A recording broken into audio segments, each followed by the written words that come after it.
ถือขาเต้นมดแหลบลงน้ำนี่ทีไรเริ่มคันตลอดนี่มาใต้ผมก็ไม่เกี่ยวไปดังข้างบ่บ้านลุงมันดังบุเดียวข้างเจ้านะไปดังไฟล่ะคือสุด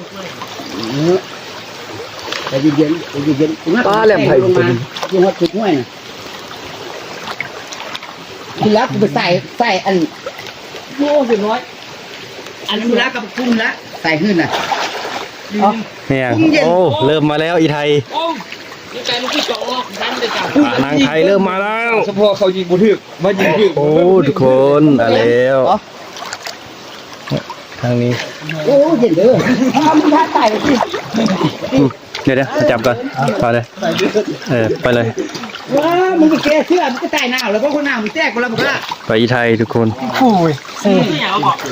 ซื้อกับชาติชั่วเขาทงก่อนจักมากับห้องแผนงมุดไปเป็นหน้าเลยอันนี้เอากำลังกดเห็นแล้วแผนงลำเลียงแรกลำเลียงอาหารไปดังไฟอยู่นะเจ้าน่ะอุ้ยเฮ็ดทานได้ดีหุ่นบ่มื้อนี้กูก็ใส่หึ่นคือเก่าคนทางนั้นมุนติ้วเลยดำไปเป็นล้านซะแล้วแล้วก็ปืนยิงสนองกันฮะหวานเจี๊ยบเขานี่บุกเล่คันรู้สึกว่าขี้ค้านนิดเรียกเลยอ่ะอีน่าเดียวดูตาน้องเอาหมุดเขาดีดูเพิ่มตัวนี้แหลมยิ่งยัดบุญใจเห็นกว่าเยอะได้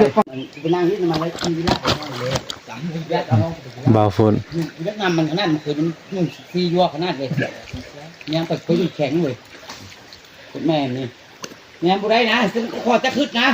เขาได้หรอตามขึ้นแล้วนะบ่เห็นเนาะมันนี่ปลาไปใส่บรรลุมาสุดก้อนปลาแถวนี้นะปลาอีไทยสุดยอดเลยเหรอรอบนี้มันหายตัวจอมลีลามาไม่ได้หลายแถวนี้โอ้บ่ให้เว้าเลยมุดขอแต่ลงวังขึ้นมาน่ะปกหลายๆป่าต้นยิงเอาลีลาเลยได้ใส่ลีลาบ่แม่นของไงว่าจะได้เฮ็ดกัน